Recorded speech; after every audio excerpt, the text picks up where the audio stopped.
depends on the entire forum. I think, first of all, I would just like to take this opportunity to congratulate all of the winners. My name is Deepa Prahalad. This is my third year judging the essay contest. And I have to say that, this year there was a lot of really very unique and diverse perspectives, and it was a lot of fun to be part of this process. I'm going to just start by briefly introducing each person on the podium and giving a little background on the topic that they spoke about in their entry, and then I'm going to have a few questions for them based on their work so you can get a sense of their worldview, and then I would like to open it up to the audience. And I am going to introduce everybody in the order they are on my piece of paper, so I don't mix any details up. So you can just give a little wave to show people who you are. We have Andrew Schwartz from the US. Andrew is an MBA student at Georgia State University, and he learned from his musical career and how they have influenced his views on management. He's also an entrepreneur of a startup called Get Notes. Tojin Iappan is from India and a graduate of the Indian School of Business and founder-director of InnoMantra, an innovation consulting firm in Bangalore. Tojin's essay explored the themes of empathy and conflict and why these are necessary ingredients for innovation, drawing on a bunch of different art and science lessons. Sarah Meisenberger is an assistant professor at the University of Applied Sciences, Wiener Neustadt.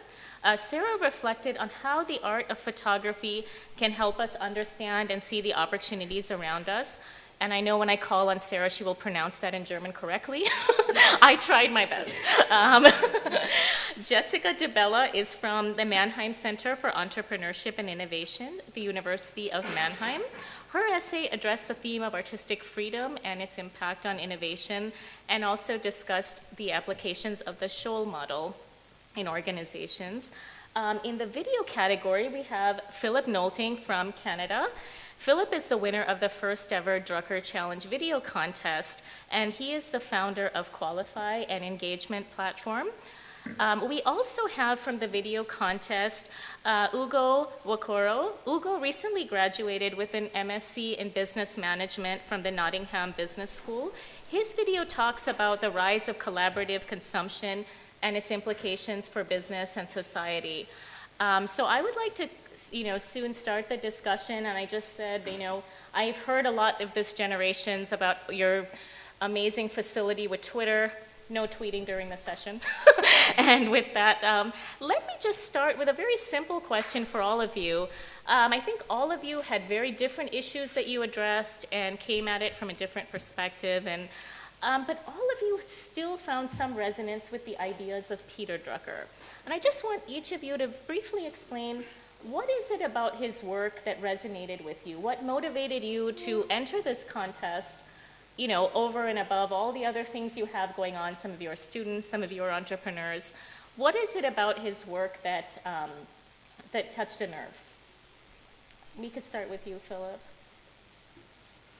To me, it was the timelessness of the themes. So specifically, my video was about the idea of meaning and how organizations without meaning are those that are slowly dwindling away or quickly dwindling away. And so what we do on a day-to-day basis as a company, but as well as a generation, is we try to find meaning in everything we do every day. And if we don't see that meaning, if we don't relate with that meaning, we have a very hard time actually putting 150% forward, and it turns into a job as opposed to, as Charles said, it turns into a job as opposed to work, which is something that is very productive, which is something that you're proud of and other people are very, very happy to bring you on for. So to me, the ideas of Drucker were really, they're perfectly broad but perfectly specific. They're timeless in that nature, and because of that, I wanted to make sure that I could speak through the generational gaps on that side. Hello, good morning, everyone.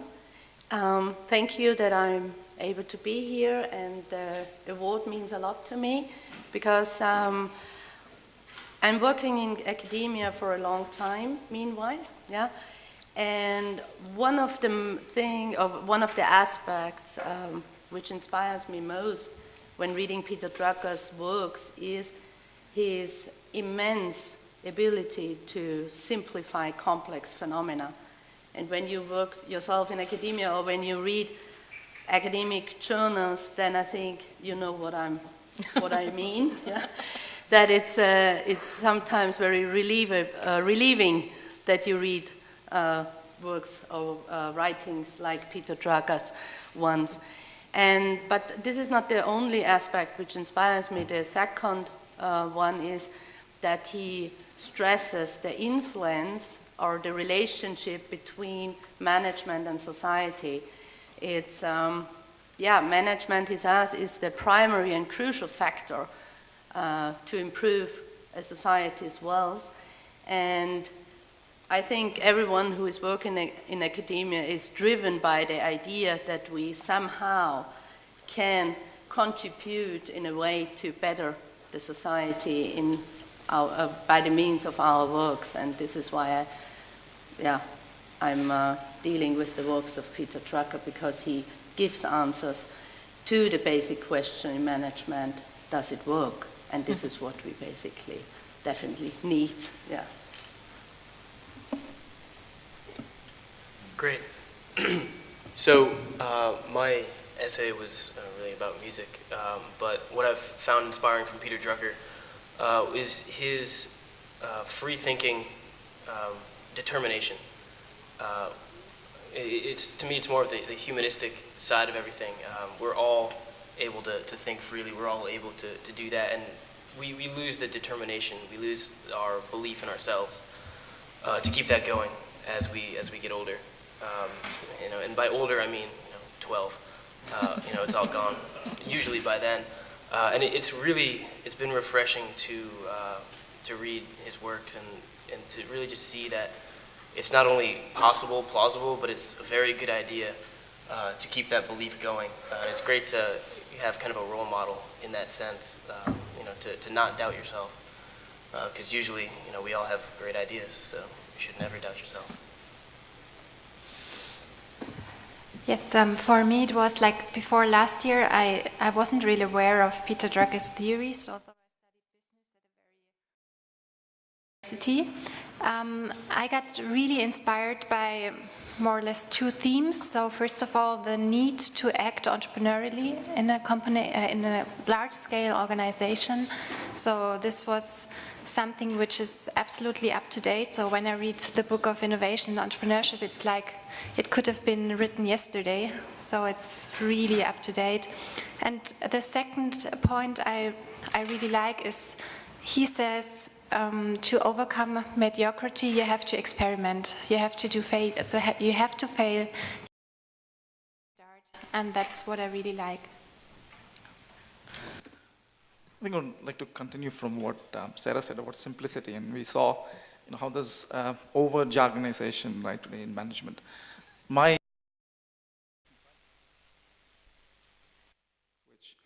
really relate to today's innovation systems in organizations.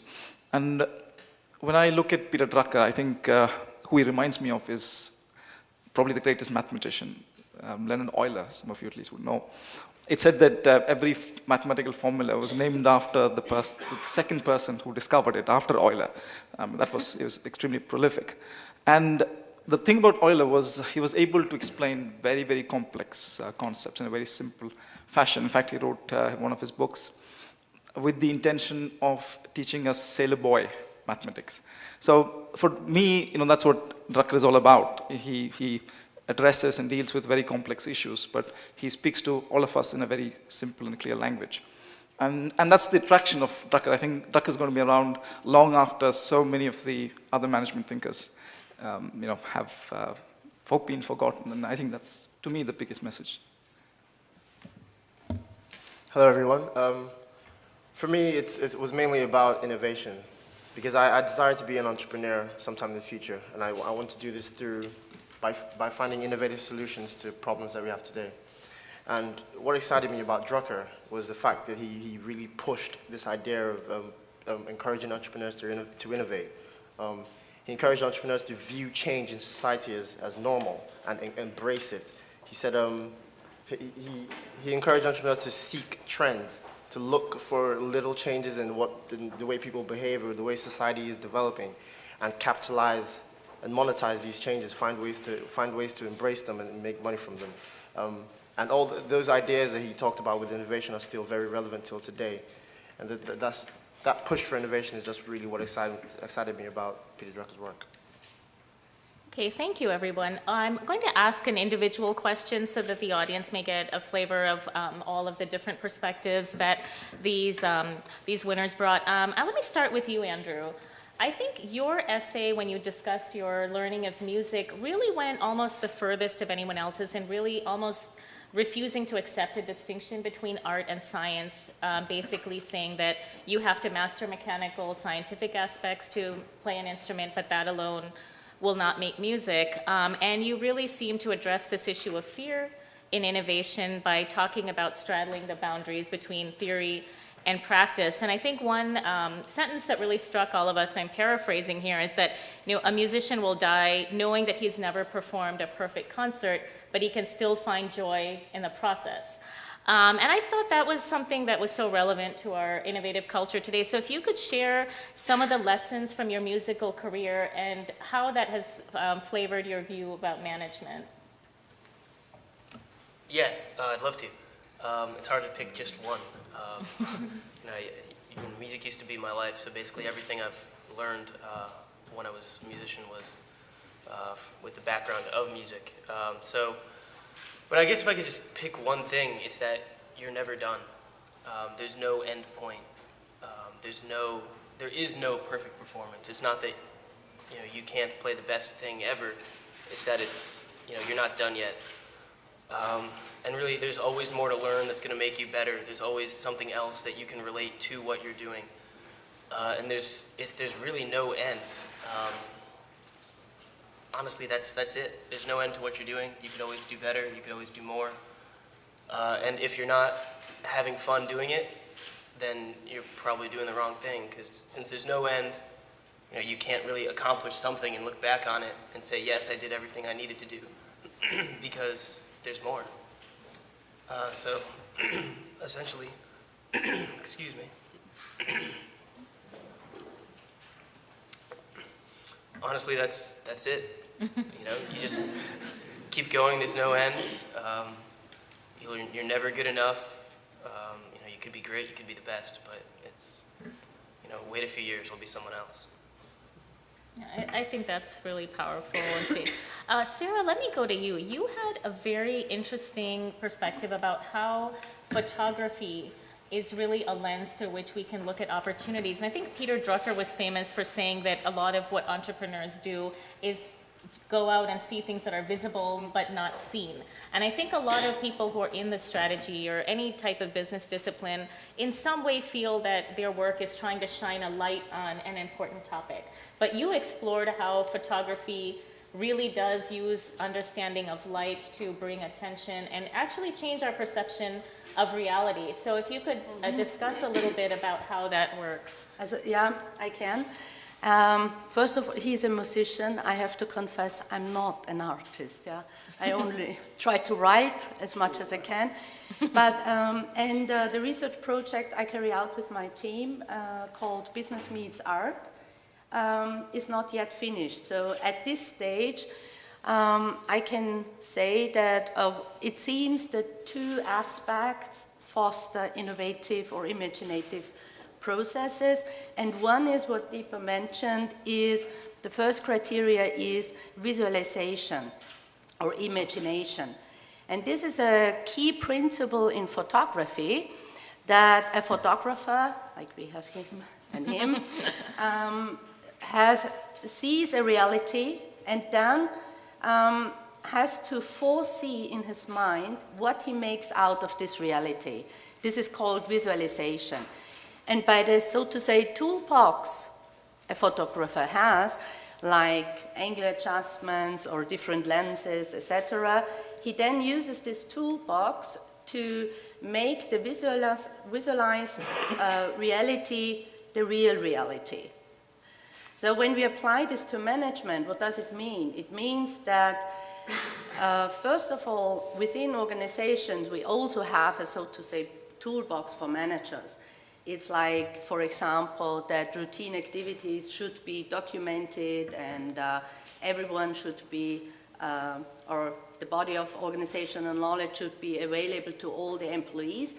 But beside that is that the managers also have to, or the team, a project team, manager, executives or project team, have to have the, or see the reality and know what they want to make out of it. So it's a step before they start to do something, they have to visualize it, to imagine it in their minds that they want to achieve a certain goal or a target or a purpose. And then when they define that, then they can work together to achieve it together. I hope this is the comparison to photography, because it's the, one of the main principles we applied in management. Yeah. Thank you.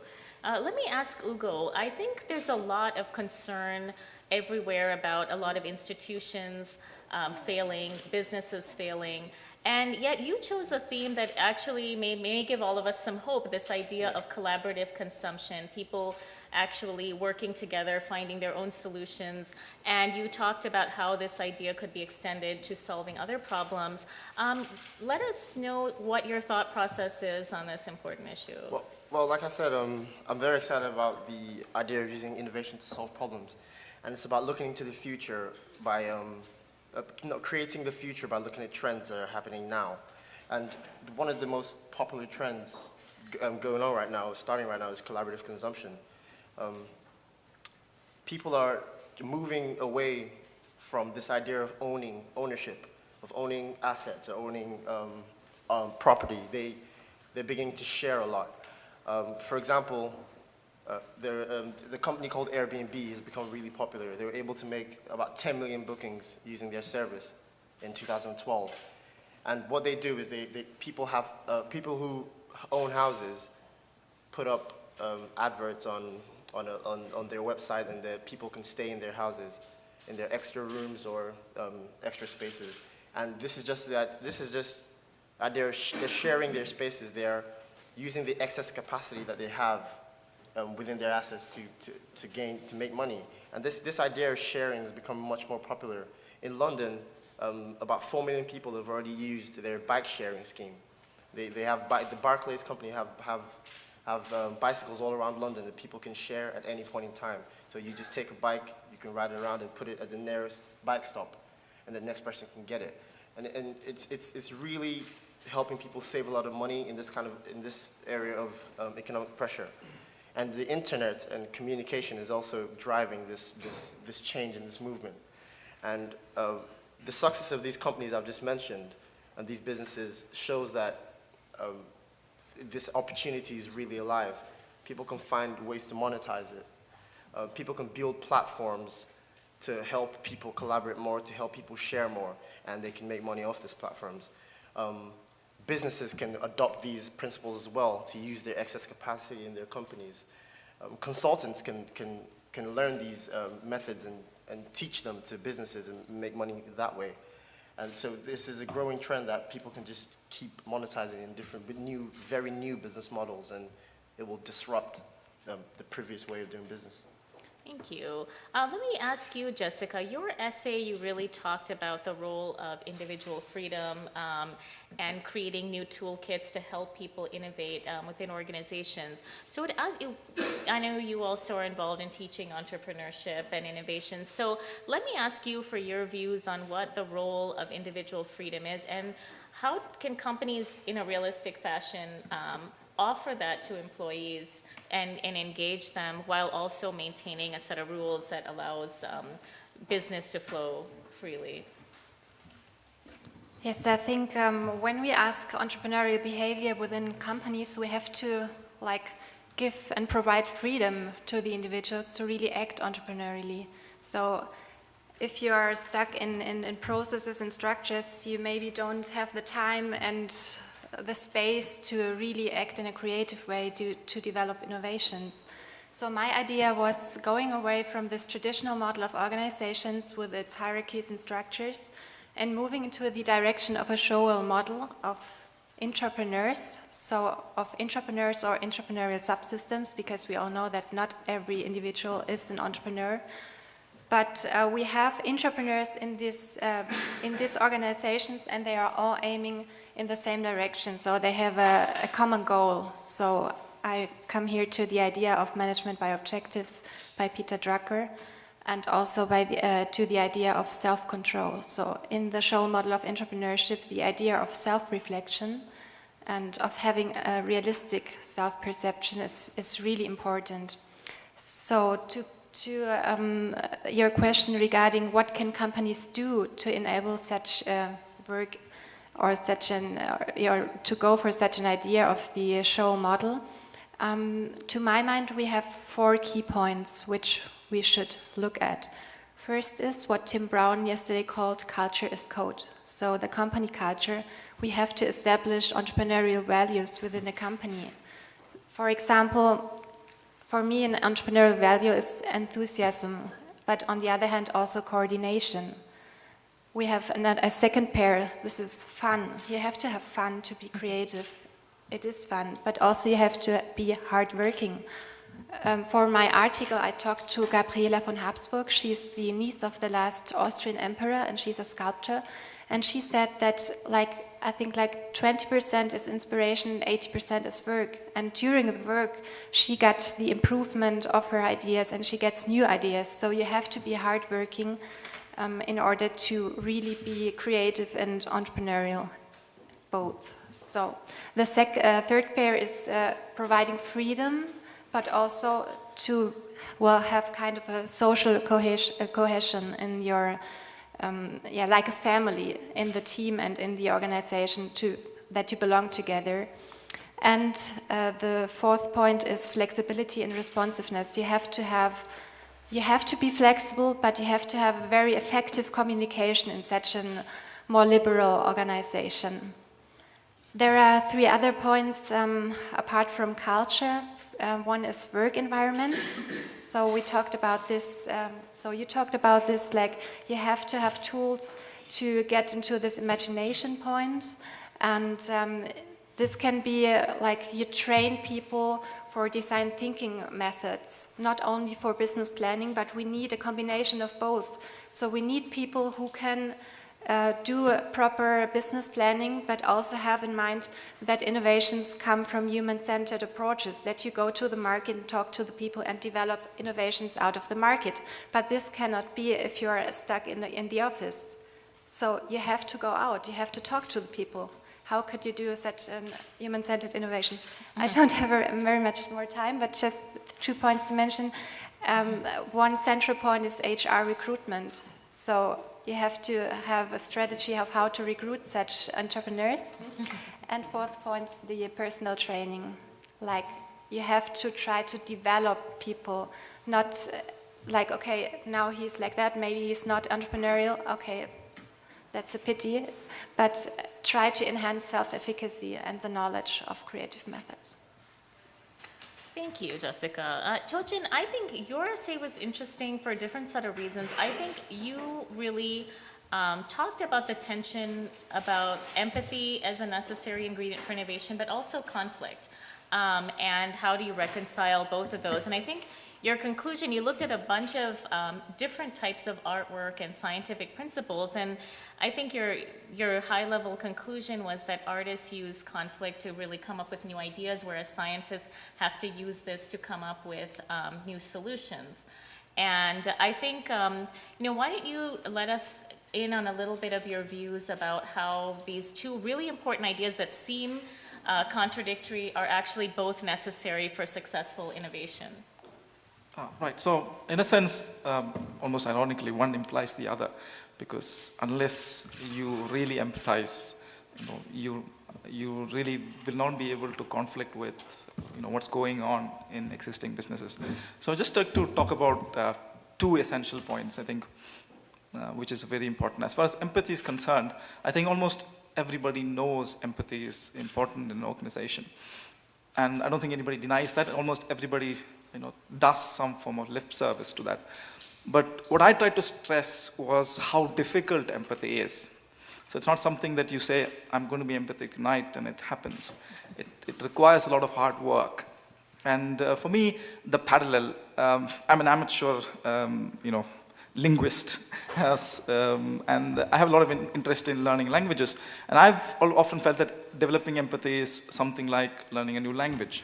Okay, we all want to learn Chinese, Mandarin, and Swahili, but how many of us really are able to do that? If someone is a native speaker of a Germanic language like English or German, would have to spend upwards of 1,000 hours to learn a Semitic language like Hebrew or Arabic. Now, I think empathy is like that, especially when you talk about a company moving into a different geography. There has to be this conscious understanding that you have to work on building empathy. So Peter Drucker in the Principles of Innovation really talked about understanding demographic changes, understanding process changes.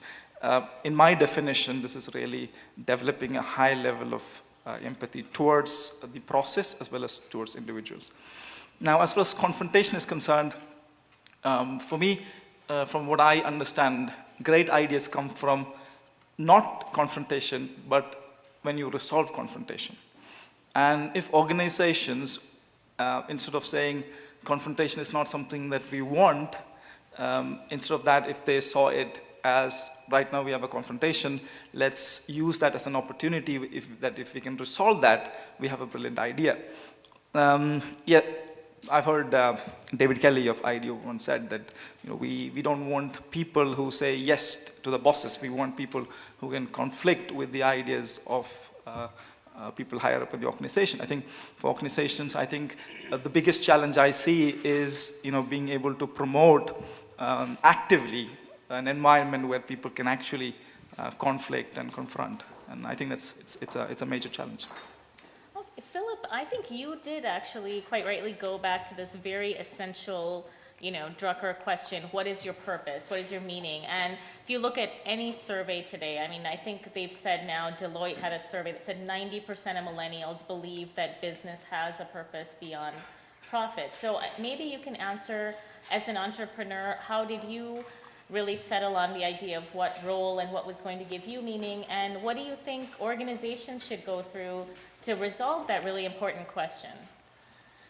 All right, I'll start off with the first one, the personal question. I started a business that helps companies build proactive recruitment into their business. And so the idea there is that companies should never turn down talent, whether you have a job for them today or not. It's not about those transactional conversations. There's always going to be time for that.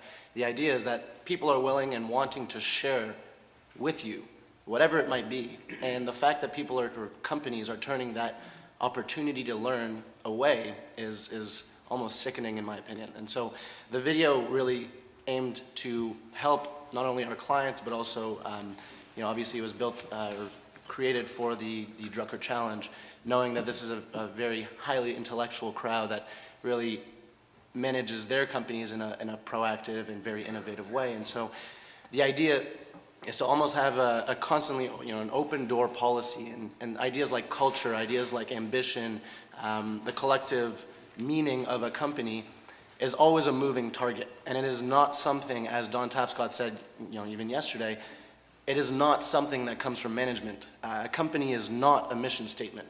A company is not a product. A company is a culmination of all the people and their ambitions within the company.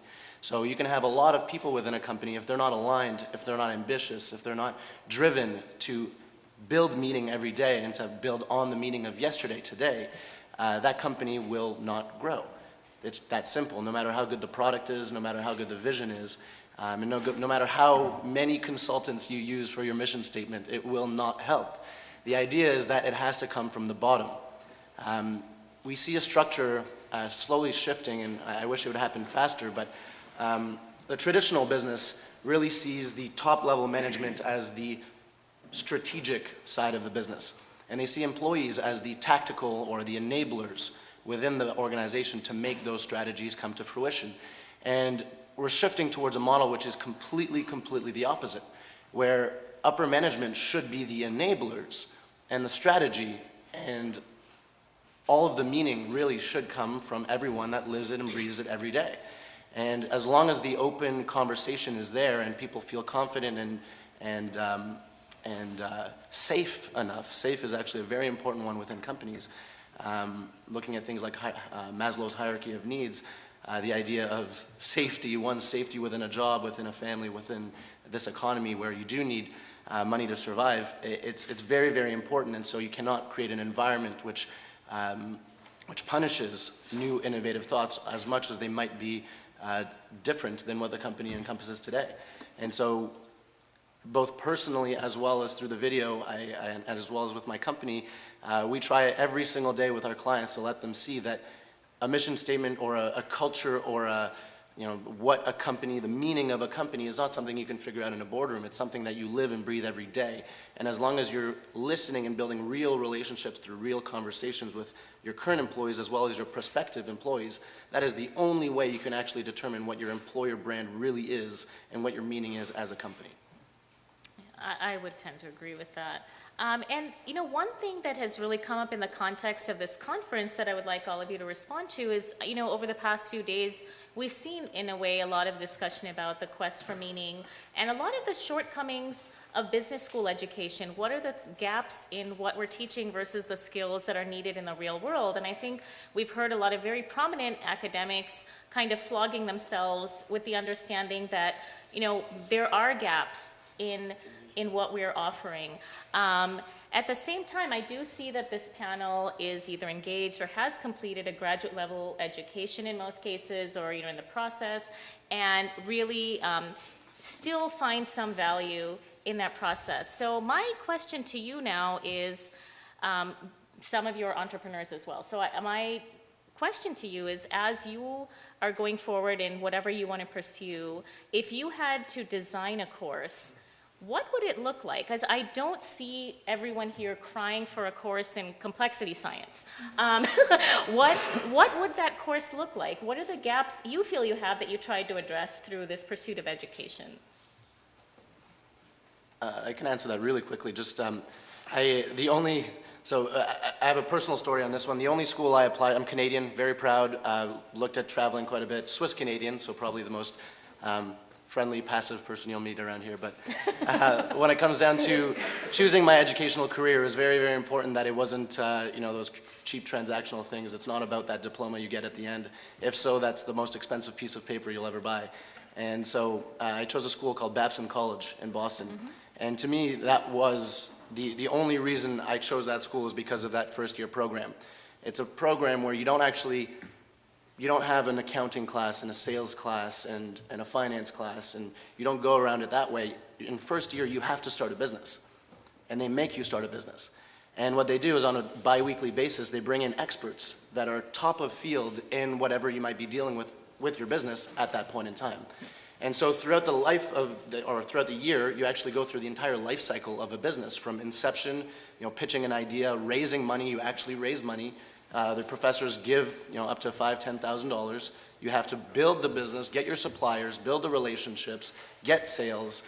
You're not allowed saying that all those sales go to charity, even though they do. And at the end of the year, you have to take it all the way to the end and close it in some way. And so to me, that was the perfect course. It was enough freedom for you to be able to do whatever you are ambitious to do, to rally the troops around you to help you build it, because no one of us can actually just do everything ourselves. And it taught us so much in a safe environment where you can actually make those mistakes. And every person that went through that class made that class their own. And the professors and the structure of the institution were using all of their contacts, all of their brand, I guess, the reach of their brand, to help enable everyone to make it their own and grow through that. And so to see what certain classes and to see what people did after that class, it just opened up so much in terms of opportunity. So it would be some sort of structure like that where it's a blend of guidance and support and all these things, but also enough freedom allowing someone really to build that sort of path. Very interesting. Yeah, I totally agree with what Phil is saying, because there's a massive gap between what makes you successful and what is actually taught in business school. Because in school, in the universities, they teach you things, like he said, finance, accounting, and all that. And it's useful, no doubt, but when you get onto the real world, what employers are actually looking for is your ability to network, your ability to be ambitious, to push yourself, your competence, and things like that. And you can't learn that in a class. It's about experience. And when they put you through a course, like Phil just spoke about, that pushes you to actually engage yourself. That's the best way to learn, and that's the best way to build your skills. If I could actually be a little provocative, I'm going to disagree. Although I love you still. Business school has been a very interesting experience for me. It's, I love you, Georgia State, but it's been one of the worst experiences kind of ever for me. And really, if I wouldn't design a course, I would possibly, I don't really want to say it, but I'm about to say it, get rid of business school. I mean, colleges, to me, have all become trade schools right now. I went to music school. It was a trade school. If you study accounting, you're learning a trade. Everything's a trade. But management, I don't really see it as a trade. But it's being taught like a trade. And there's a huge disconnect because, it could be possibly, you could be studying the application of psychology, but you're not. You're studying management. I thought about this for a while because I've been in business school for way too long, a year. And really, I don't think anyone here really knows where the learning comes from. It's all just a mix of everything that we take in on a daily basis. So it's really almost impossible to say, this is what we need, because we all need different things. We're all at different points in our life. And so I think one of the best things that we could do is study the world. I'm really busy in business school. I don't get enough time to read, and it's terrible, because I do most of my learning from reading history, reading some philosophy, poetry, reading science. And then you study those trades, you study those sciences or arts, and then we all pull different lessons from them based on where we are, based on what we want to do. And then once you have that base, which, as I said in my essay, is always growing. So once you have some base, obviously you want to keep making it happen, make it grow.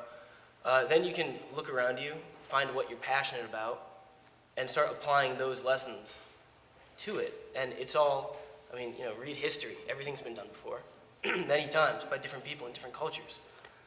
So all the lessons are out there, and I really think one of the least efficient things we can do, I hear it all the time, people say, go out and make mistakes. That's great, it's a great way to learn, but 1,000 people made that mistake yesterday. Shouldn't I just learn from them and, not make that mistake? And it's confusing to me that we're being told to go out and just do stuff when, we could spend this time in school learning about everyone that's done that stuff before and made those mistakes, and then you're ready to not make those mistakes, to just jump ahead. And really, that's kind of how we've gotten this far as humans. We've learned from the past. We're just as intelligent. Well, we're probably more intelligent and more attractive than we were thousands of years ago. Let's be real. It's a great group of people here. But if you go back 100,000 years, it's still a human. We started with nothing, and we made tools. It's the same spirit. And we've gotten this far because we haven't lost much of that knowledge. We keep it growing. And so why disregard that it's there? Why do we shouldn't be starting from scratch? And I feel that would probably be the best alternative to business school. I can agree with you some way because I'm. That's surprising. What? You are the academic. Yeah, because so you were talking a little bit about me. No, I try to be not so bad as you.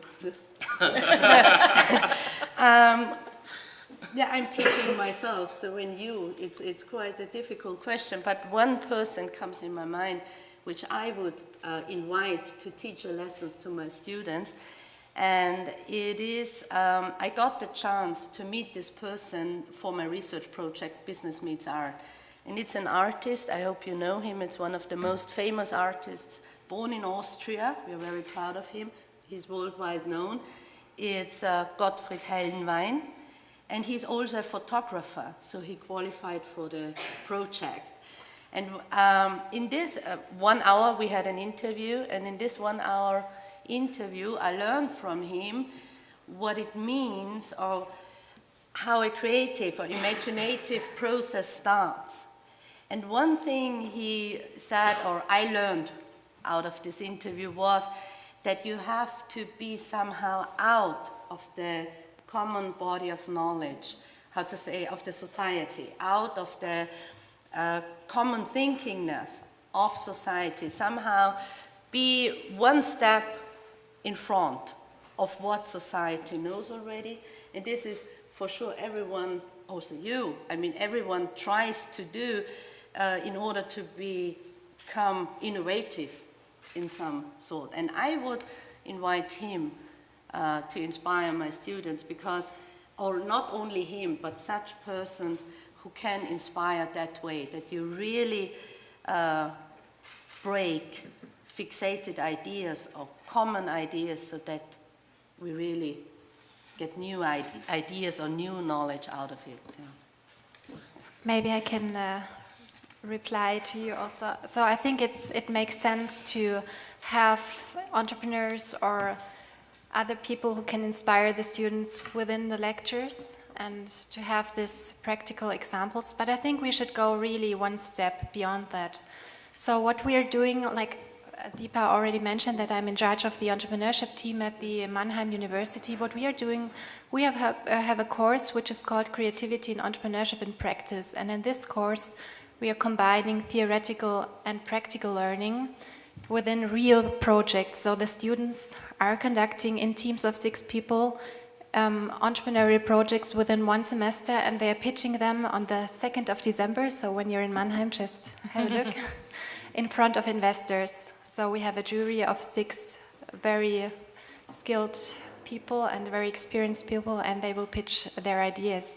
And what we are doing in this course is really implementing the idea of experiential learning. We have theory about entrepreneurship, innovation, about business modeling, about business planning, but we have the teamwork, we have coaching sessions, and we have speeches of experienced entrepreneurs who teach them how to pitch, for example, or how to do market research. And for me, this is the future of education. And interestingly, so we are a very traditional business school in Germany, but interestingly, these developments, they do not come from the top of the universities. So it's really, like Philip mentioned, it's a bottom-up approach. So the students are asking for that. So we have 36 places in this course, and we have like more than 100 applicants for it. And it's growing. So the students, they want that, and they don't want to follow anymore the traditional career paths. I would just like to say something which I think can be very specifically applied to a business institution. So where I did my MBA, the Indian School of Business, they were doing a recent curriculum review, and the question they were asking was, which other courses can we add to the program? Which I think is the last question you should be asking, because like all of us understood, the problem is not really with the courses, it's with the approach. Because in real business, you don't have silos, you don't have marketing, finance, you have business problems which have to be solved.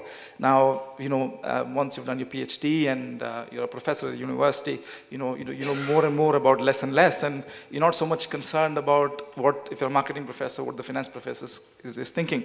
But most management problems are rarely marketing problems or strategy problems. It has components of all this. So I think the business schools know this, but they don't want to really accept that fact. And if I was to give a specific recommendation, I would say start off with something which is very broad and interdisciplinary. So we had this entire theme of art and science and what we can learn from it. I think there's this fear and there's this sort of repulsion on people who are in these very different specialized fields. For example, a person who is trained in arts and humanities would be very scared, or wouldn't even approach a person who is a trained mathematician. And similarly, a mathematician may look down and say that arts and humanities have no value. But I think where we've always what we have seen is it's an interdisciplinary environment, where maths and science and culture and music, all these can come together. That's where we have an effective breeding ground for innovation. And I think that's what business schools should do as part of their curriculum. I'm going to ask one really brief question, more from a personal standpoint, and before I open it up to the audience for questions. I think one thing that came through very clearly in a number of sessions is this search, both at the corporate level and the individual level, for being a force for positive change in the world, finding meaning, contributing something back. I think what may have changed among generations is the point in your life where you expect to be able to do that. I think probably 2 generations ago, people thought they could provide for their families, make their money, and then maybe devote their later years to doing it. I think my generation, which is kind of in the middle, thought that we were going to work for a few years and achieve some level in a corporation and then have the power to drive those changes. And I think the newer generation expects to be able to do those things on a more immediate basis, or have that be part of their work from the very beginning, almost as a condition. And if you can't find it from an employer, you will go and look for it in an entrepreneurial fashion. But my question is, what are the things that give you that meaning that you're looking for? And what is the change in broad terms that you would like to see in business and society? I don't expect a very concrete, perfect answer, but I'm just saying, what are the changes that business should take in its approach and its goals and aspirations, and what are the things you're willing to drive for and sacrifice for in your own work? Without giving a full answer, I just wanted to jump in and mention that I don't see it as a generational thing at all. I think it's an evolution of business, and I mean, you'd be hard-pressed to find a Gen X person who lost all of their savings and everything through the economy because, the company didn't take care of them, even though their pension and all these things were promised to them. The ideas of climbing the ladder and having trust in the institution is no longer, it doesn't exist. Yeah. And whether that's Gen Y, Gen X, Net Gen even coming up, or our great-grandparents who passed away, it's a different world. And the idea of transparency and all these things are happening more and more and more, and you cannot hide things from people anymore. And so it has to be genuine. If it's not genuine, it doesn't exist. And so I don't see it as a generational thing at all. I see it as a difference between a mediocre business, a bad business, and a stellar business. And when you can instill that sense of pride and ownership in your own work, whatever the age might be, even if it's a free intern, someone you don't pay at all, they're not expecting to be paid. A lot of these companies now are even asking the interns to pay to have the experience, because you know what, that's almost like taking a class. Kind of like a co-op sort of program, but reversed. The really great companies actually understand that it is about that pride and that freedom, and they will listen to them. What type of companies, if you could give me an example? I mean, there's a few companies that tend to be mentioned in a number of essays, so that's hopeful that people have reservations about business in general, but there still are some role models left. I mean, if you can give me an example of a company that you think fits your... I was very, very impressed with Tim Brown from IDEO yesterday. Things like Open IDEO is a fantastic network to share ideas and get recognition for your thoughts. One of our clients, one of the big banks in North America, they've actually instilled this idea of taking on interns and actually creating a reverse mentorship model. And it's the first time I had heard that, and it was fascinating to me, where you bring on someone who has very little, if not no experience in the banking world, you match them up with some sort of executive in the bank, and they have to meet, a couple times a week. And it's not about the meetings, it's actually the relationship that gets built within a couple weeks of meeting, where they're starting to text message each other, and they're starting to share lessons. And when they hear an announcement, they come up and they go directly to their, executive mentee. Because, it's really the new person coming in, giving that fresh perspective that's teaching the executive, who is, at this point, way too siloed to be able to have the type of innovation the company needs to be able to survive. Can I add one aspect? Because it's, for me, the common denominator is that we are looking for applicable solutions. And for me, it's also not a generation task, or I think this is the common denominator for every one of us who try to contribute somehow to better society, or to better the businesses, and by that improving organizations, improving the society, and so on. And workable solutions is something that we get away from following, so to say, authorities, not blind, but we are not following, so to say, authorities easily anymore. But really look behind and see, does it work? And if not, okay, fine, then it was nice to hear, but we look further.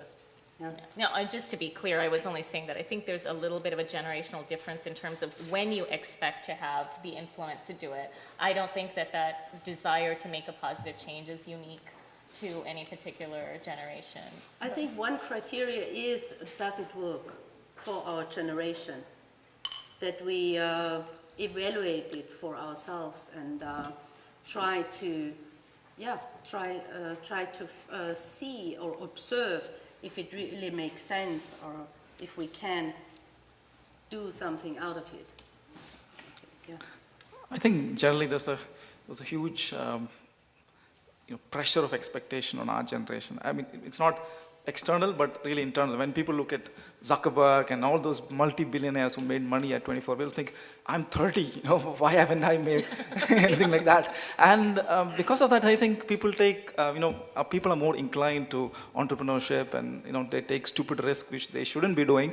And organizations have to realize that. I think the answer to many of the problems, was already answered by Drucker many years ago. And he said that, if entrepreneurship has to succeed in companies, it has to be a part of the company, but at the same time separate from the company. So I don't see a lot of companies doing that, but if they actively recognize that, there are people here with smart ideas, if we don't give them the opportunity, they want to become billionaires, they leave. But can we set up a system where they can be part of the organization, but set up something on the side slightly, and they're rewarded for that? I think that really is, I think going forward, the only possible solution for big companies. I think companies as well as the educational system has the task to enable the people to become resilient and to become entrepreneurial both. And I think, I do research on resilience, and what I see here is that one of the key drivers of resilience is to have multiple options and to have multiple methods and tools in the back. And I think this is really a task which companies nowadays didn't take, so they are not acting on this in this area. And the educational system, maybe it starts now in some areas to go into this stage, but I think we have to show the individuals what tools are available, how can you develop yourself, how can you develop your ideas. And it's not about just this design thinking approach. I'm not really I like the design thinking idea, but I'm not such a big fan of this cult, of this religion which is made out of the design thinking community. And I'm more about, I think the future is mixed methods. You have to combine it. We have such a thorough knowledge on business planning. We have the experience of the financial crisis. And we should combine this experience and this knowledge with the creative methods that are now evolving in the economy. And for me, really, mixed methods is the future, not only in research, but also in practice. Yeah, can I open it up to questions? And people are free to direct their question to a specific individual. I'm sorry. Oh, no. Go ahead, if you wanted to add No, anything. I'm not adding anything. Okay. We got very eager people. Okay, Karen? So thank you for the lively discussion. I really enjoyed it. I'll be very honest with you, I hate high-level conversations, and I love stories.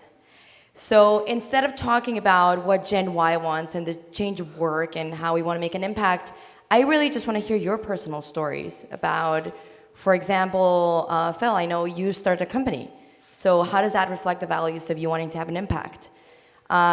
Sarah, correct? You're a researcher. Why did you decide to do that? Was it because you had a passion for that? Was it because you're looking at a revenue stream to allow you to have freedom to do? I mean, these are real questions.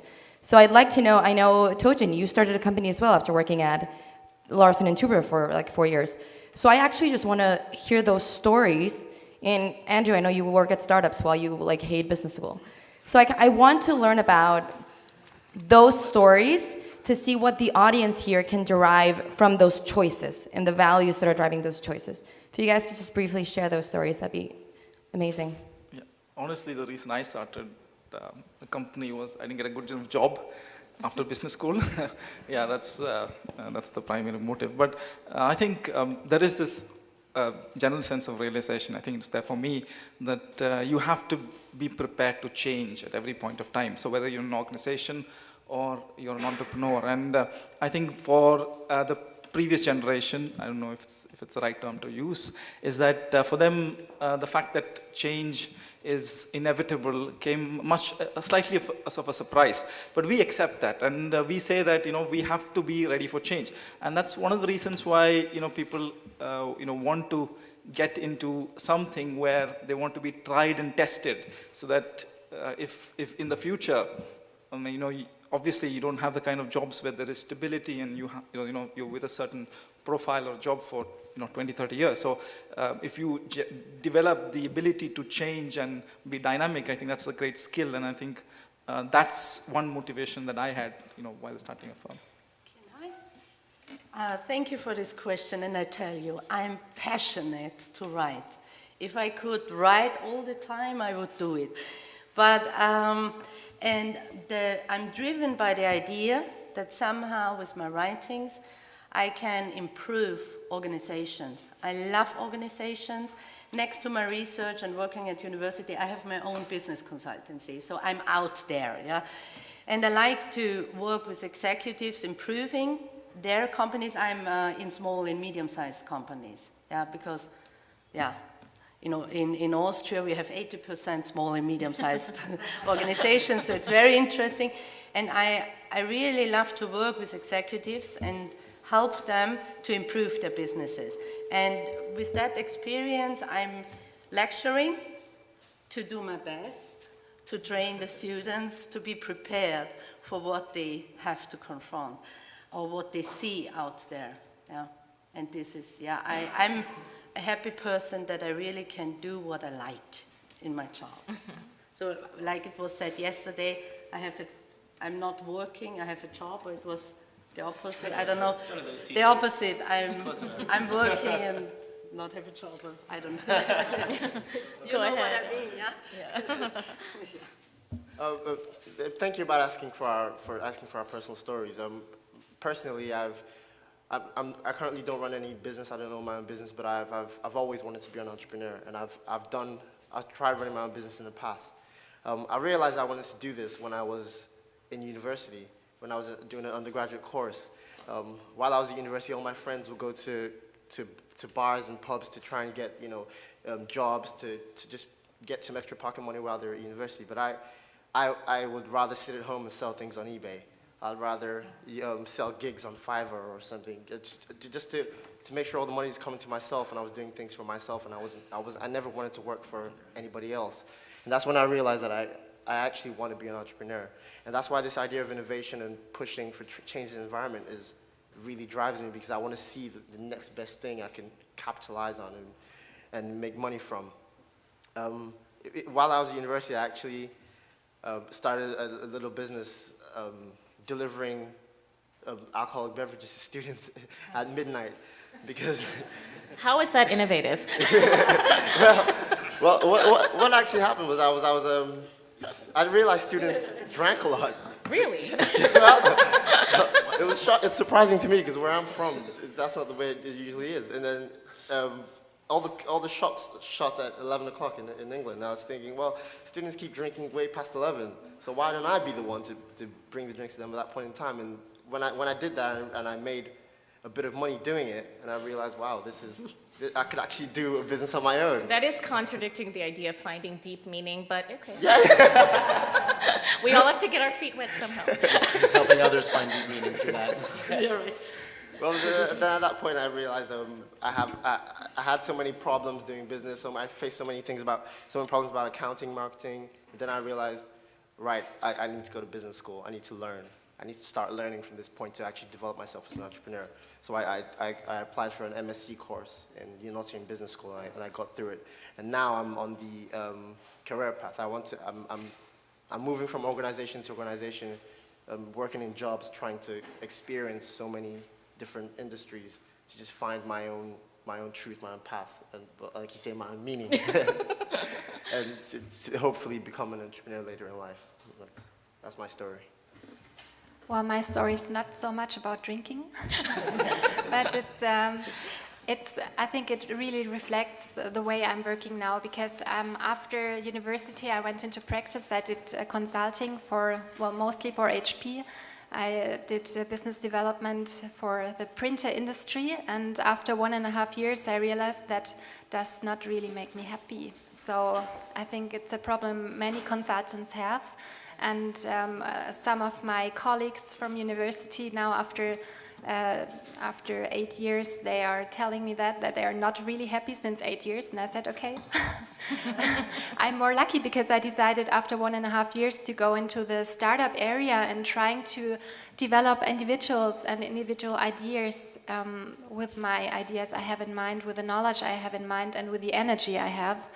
And I'm really happy that I did that. So I started to do startup counseling for 2 years for the city of Munich, and then I went to university and started with my PhD thesis, and parallelly starting with the lectures and yes, the startup counseling at the university level then. And yes, that was my story. Sure. Yeah. I think it's obviously a journey, and you don't really know your meaning at every. It's a more of a point in time thing. But I think I got into what I do for a number of reasons. I used to think it was because I had a problem with authority. Turns out it wasn't that. It was I've never been part of a company or an institution that allowed me to actually find that meaning, and so I was never willing and able to put forward as much effort and get as much pride as when I was doing my own projects. And whatever that might mean, I mean, the first entrepreneurial thing I did was I started selling spring break trips in high school. And I realized that they offer, much like the Tupperware sort of structure, they offer a nice environment for you to be able to thrive. And I took a spring break trip that usually had about 50 to 60 students a year going to Mexico. And with a friend, we sent over 500 students in 1 year. And so the next year that company got bought. And it taught me quite a bit about the world of business. And so I went to Babson College after that, and in that school they really instilled this idea that finding your meaning, your passion, you'll never be doing a job. It arguably will never be work. I will happily spend 22 hours a day with my team, thinking through different things, working with clients or anything like that, because I absolutely, thoroughly, passionately love it. When I can go to a company and see how broken their recruitment process is, and offer a way to at least put a Band-Aid on it in the short term, and then mold it in the future so they can actually bring the right people that are aligned with their company, with the future of their existence, to me, that is the best feeling in the world. And they see it, and the results speak for themselves. So I think we've come away where this company, the original goal for this company, I graduated in 2009. That was a terrible economy. We were living in a world where it was really, really sad to see how people were hiring because it was based on the resume. Now, the resume in most countries is not a legally binding document. You can write whatever you want. And it started being seen a lot. What are those countries? No. I mean, you can. It got to a point where one of the studies in late 2009 said that over 91% of resumes had exaggerated information or made up information in it. And the average person had, at that time, 7 resumes. So what does that mean? I mean, it's a courting process. You're talking transactional based on a job because they need money because the economy is poor. And so the idea that you're weeding people out based on a subjective sales document as opposed to who they are and the ambitions and the things and the opportunities they can bring to your company that align with what they are, it just didn't make sense to me. So the original goal was to build what I called the eHarmony for the job market, just looking at things like psychometrics and all these other things that allowed you to really understand who someone was. So I started working with a lot of psychologists and started doing a lot of research around what that could mean. And so kind of led down this path, which is, it's talent relationship management is what gets me going. Cool. What part of my story did you want to hear again? All right, I've got a really long story. I can't even begin to tell it. Unfortunately, we don't have a lot of time, so please be brief so we can take at least one more audience question. Yeah, I don't even know. In 2 sentences, or however many it's about to be. I went to music school. I left music because it was really scary out there over in America. It's hard to keep an orchestra running. I had a lot of issues with how they were running orchestras. I left. I worked as a stockbroker in New York, hated myself, needed to go back to school because, believe it or not, when you have a bachelor's degree in music performance, you don't get a lot of interviews. I know. And so, you know, do they have the show Mad Men over here? Yeah? You know, I want to do something creative. You know, it seemed like a creative thing to do where you could make money, unlike music. And so I just went to business school. And now I'm just kind of having fun. It seems like everyone here has a path, or at least something like a path. I have no idea what I'm doing. I'm just making sure that I'm having fun. And it seems to be working out. So that's just going to keep with that. Okay, I think we have time for one more question, but I would ask all the panelists to be brief. Go ahead. Right, so two very prominent questions were raised during the discussion. One was about how to create positive change in society, and second was about the gap in business education, right? So for me, both of them are really interconnected. So today, when we talk about businesses and when we teach students, most students are highly disconnected from what happens in society. Right. So can you get to the question? I'm sorry. The question is fundamentally coming from the point that Tojin raised about empathy. Right. We talk about cultivating empathy in students, and we look at it from the point of view of a transaction as to the objective that it will serve. But to serve the society and solve the problems. What is your question for the panelists? No, the question is how can you actively cultivate empathy in students when it is actually required in the business I think scenario? that's a little bit beyond the scope of this discussion, but I mean, all of the panelists will be available, so I think we had tried to address that in one question. Let me take something else for right now. Yeah. In the back. Oh, okay, I'm sorry. Yeah. Well, I have a very simple question for everyone. My question is very simple, and it's to all of you. I just want you to tell me, or to all of us, in very simple words, what has been your discipline or your motivation in life? What has just been the discipline, your motivation that has driven your success in life?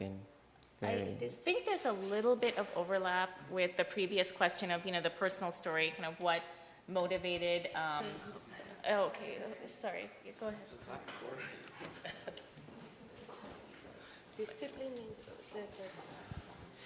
My name is Annunziata Schmidt-Chiari. I work for Erste Group. It's a banking group in the digital innovation department. And I was wondering if you could give me a recommendation. I'm facing a problem because you were mentioning that how you inspire your students, or with whom you inspire your students. And I need to inspire people who work in bank branches in Vienna and surroundings to participate to see the importance of financially literate customers and to work with us on financial education programs for customers through the products or through digital possibilities. For me, yeah. I mean, I mentioned that I would invite Gottfried Hellenwein, yeah. But I think that in the banking industry, maybe he's not the person you should invite for your employees. Did I get it correctly? Or students? Employees in the bank, in the branches especially. Employees in the branches. Yes. But maybe we can talk a bit, because there are certain persons I maybe can offer or recommend you to invite to your, or maybe you can specify then later a bit more what exactly you need for them. Mm-hmm. Is okay? Yes. Okay, is there a more a general question? Okay, either one, I leave it to you. Someone talk. Yeah, so I would say more and more people are holding two jobs. So you have a day job, and then by night you do something else, something you're passionate about. Either you try to start a company or you start to do an NGO. I mean, myself, I've worked with a couple of interest groups. So my question is, advice for people holding two jobs. When do you make the leap of faith in going full-time to make that jump, basically? Okay, yeah, briefly, anybody would like to take that? You don't all have to take it, whoever has Once you something. can satisfy your requirements and live that freedom that you want to see. So everyone has a different threshold on what they're comfortable living with, whether it's how much money they make, whether it's the amount of travel, whether it's the ability to have a family. Going back to Maslow's hierarchy of needs, we all fit on that pyramid somewhere. Once you satisfy that and you know you can, or you're comfortable knowing that you can't and you need to fight harder on the passion side of your second job, I guess, that to me is the right time. Now, personally, I'd say that there's no right time. There's never too early. You'll find a way to make it work if you really want it to work. So, to each their own, I'd say.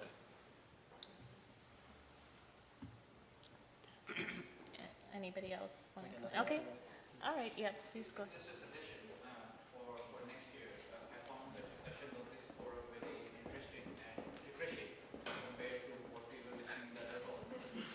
So two suggestions. One is they should sit with the audience.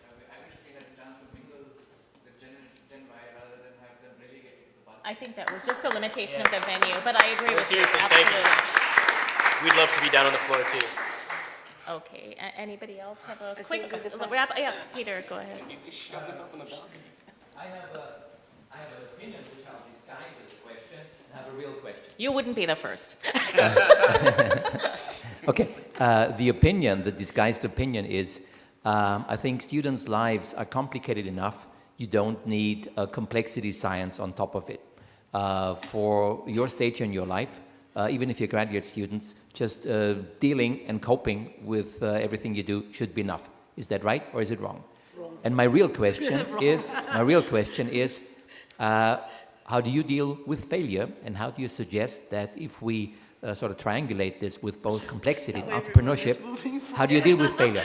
Especially for a musician, you can be perfect in your mechanics, in your trade, and still you don't make it. So you've spent 8 years, 8 hours a day practicing violin, and you find out, I'm not going to make it. How do you deal with failure? I don't. Because nothing, I never really look at anything as if it was. I'll call it a failure. I'll say, yeah, I totally messed up. I wish I prepared more. I wish I did this. I wish I did that. But all that really means is, next time, I'm going to do this. So there's always a next time. You're always, say, if you're practicing 8 hours a day, or I did 6 hours a day. I was a tuba player, so it wasn't quite as demanding. 4 to 6 hours a day, 7 days a week. You're doing something wrong. That's not the most efficient that you can be. So if you work really hard and you put in hours, maybe you're wasting your hours. So what I did was slowly figure out how to be as efficient as possible, so that if I take an audition, don't win a job, I did something wrong. Someone else did something better. Let's figure out what that is to take me to their level, so that then I can be competitive at the next audition, and then figure out what I can do better than them and better than everyone else. So, and that's where really just learning about everything comes in, because just it all influences you.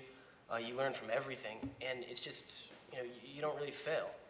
You fail when you die, and that hasn't happened yet. Okay, very briefly, yeah. Go ahead. Very short. I learned from my failures. I learned from the past. I have a certain idea what I want to accomplish in future, and do the right actions in present time so that the future becomes reality. And the failures are always a potential for learning. I don't stick in the past. So I'm in present time and look in the future, but with the experience of the past. Okay. This is how I cope with Okay, so failures. just briefly, anyone else who wants to jump in on that, because I think our time is... Okay, I just try to see it more as a game. So life is a game, management is a game. When I make failure, or when I fail, I try not to be hurt of that, but I just think, okay, well, then I try another strategy, and I try once more, and it doesn't hurt me very much when I'm failing. Yeah, I would say, just to your first point, everything's relative, right? So thinking that you're a busy student is one perspective, but then you look at cultures like Japan, where if you're not doing night school as well as day school, you're way, way, way behind. And then you start thinking that you're only doing half time. So, it's entirely relative. And your capacity as a human is astounding when you actually find something you're passionate about. Yeah. Okay, does anyone, I think, yeah, we'll go ahead. We'll, everyone may not have time to answer it, but I think she's been waiting a while, so we'll. Hi, I'm Fran Crouch. I'm Operations Director of the Drucker Society London, quite newly formed. We've been piloting the Drucker for Future Leaders programme in a couple of universities in the UK. You've been talking about the additional skills, ways in which you need education that will help you to enter into the business world. So it could be that something like Drucker for Future Leaders may help. But I wanted to turn it on its head a bit, take this reverse, bottom-up approach. To what extent do you think that organisations, companies, businesses need to be educated in how to embrace the fresh blood, new blood that comes out of the university system or the education system in order to make the most of what they have, integrate them into the business, and to help drive their business forward towards their goal, which hopefully will include bettering society in some way? Maybe I just can give one example of one of my startups teams in the creativity course.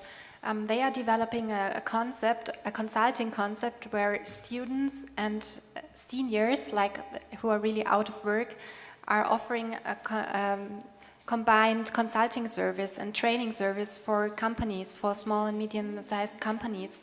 And I think, like, I'm coming back to this mixed method approach. This is also one phase that could have, like, really combining the experience and the fresh knowledge from young people.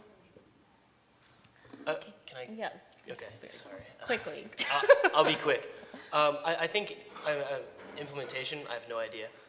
But realistically, I think we all need more perspective. And especially when you're in a business for a long time, you lose that sense of, it's very easy to lose that sense of perspective. And if we just look at history and how things change, they always change. And no one likes being wrong. And when you've been running a business for a certain way for 20, 30 years, unless you have that perspective, you're being told that you're wrong. And that, you need to do things differently. This is how things are now. And that's, no human is ever going to say, oh, I'm doing things wrong, this is how things are now, okay, I'm terrible, I'm wrong. So I think there has to be a slow, it has to be a slow change, but it has to be, obviously I have no idea how to implement, but just giving everyone that perspective, that historical perspective of how things change. I mean, things are changing faster now, but the internet is not the biggest change ever. I mean, agriculture was kind of important. And just all those changes that happen, and just knowing that it's happened before, it'll happen again, it helps, because we're not, it helps take the edge off of saying you're not wrong. It's just that things are changing, and I think that would help a lot.